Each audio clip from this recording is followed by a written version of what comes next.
चांद से लेकर आए हैं पूरे 2 किलो मिट्टी। आखिर अब चीन कौन सा खेल करने की तैयारी में है, ये इस वीडियो के जरिए मैं आपको बताऊंगी, इसलिए वीडियो को आप पूरा देखिएगा। और न्यूज़ 18 इंडिया के हमारे यूट्यूब चैनल को अगर अभी तक आपने सब्सक्राइब नहीं किया है तो सबसे पहले हमारे चैनल को सब्सक्राइब कर लें।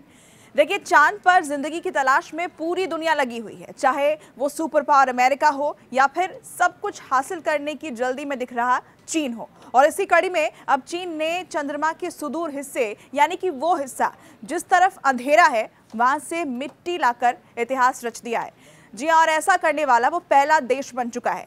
चीन के मून मिशन चैगई 6 का री एंट्री मॉड्यूल 25 जून को सुबह 11:30 बजे सैंपल लेकर चीन के उत्तरी हिस्से में लैंड हुआ है। न्यूयॉर्क टाइम्स की रिपोर्ट के मुताबिक आपको बताएं कि चीन का मून मिशन चंद्रमा की सतह से करीब 2 किलो मिट्टी लेकर वापस लौटा है।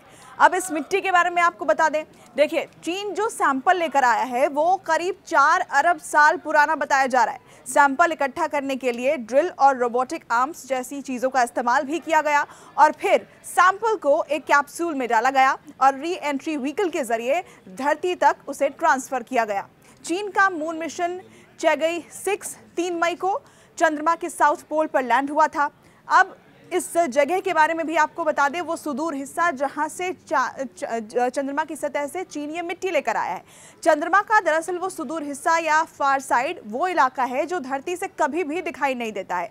जब भी हम रात में चांद को देखने के लिए आसमान की तरफ देखते हैं तो हर बार एक जैसा ही वो दिखता है। और भले ही हम चांद को कैसे भी या कहीं से भी देखें, चांद का ये हिस्सा जिसे धरती पर रहते हुए कभी नहीं देख पाते, उसे ही चांद का फार साइड या फिर डार्क साइड कहा जाता है।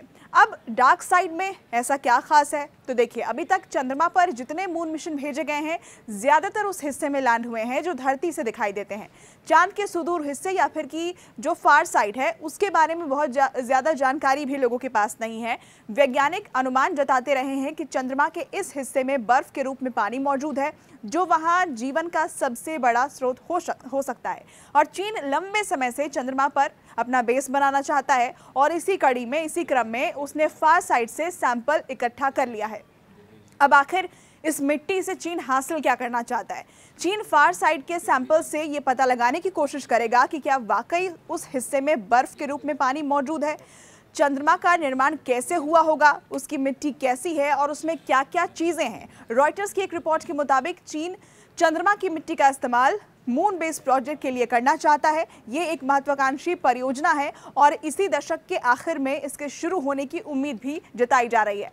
कुछ दिन पहले ही करीब 100 चीनी वैज्ञानिक और शोधकर्ता वुहान में जुटे थे और चंद्रमा पर इंफ्रास्ट्रक्चर विकसित करने पर उन्होंने चर्चा की थी। चाइनीज अकेडमी ऑफ इंजीनियरिंग के एक्सपर्ट डिंग लियून कहते हैं कि एक टीम खास रोबोट तैयार करने में जुटी हुई है और इस रोबोट का नाम जो होगा वो चाइनीज सुपरमेंशस है।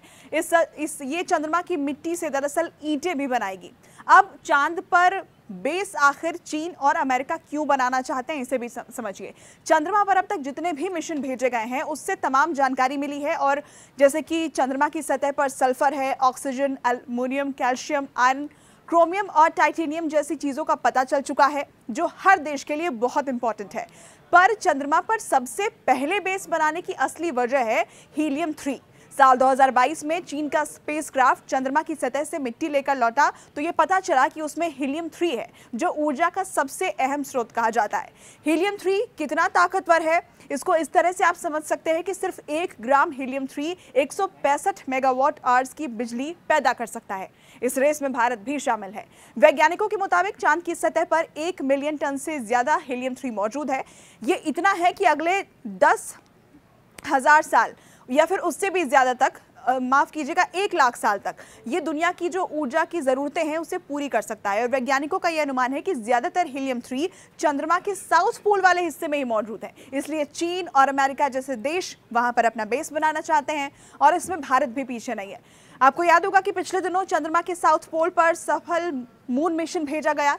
चंद्रयान 3 भी उसी साउथ पोल पर लैंड हुआ जहां हीलियम 3 होने की बात कही जा रही है। यानी भारत भी इस रेस में शामिल है और चंद्रमा से चीन जो मिट्टी लेकर लौटा है तो इसने दुनिया के बाकी देशों को भी, वैज्ञानिकों को भी उम्मीद दी है कि वो इस रेस में कैसे खुद को अब आगे कर सकते हैं। इस तरह की और भी खबर आप देखना चाहते हैं, कमेंट सेक्शन के जरिए हमें बताइए और बाकी खबरों के लिए आप देखते रहिए न्यूज़ 18 इंडिया।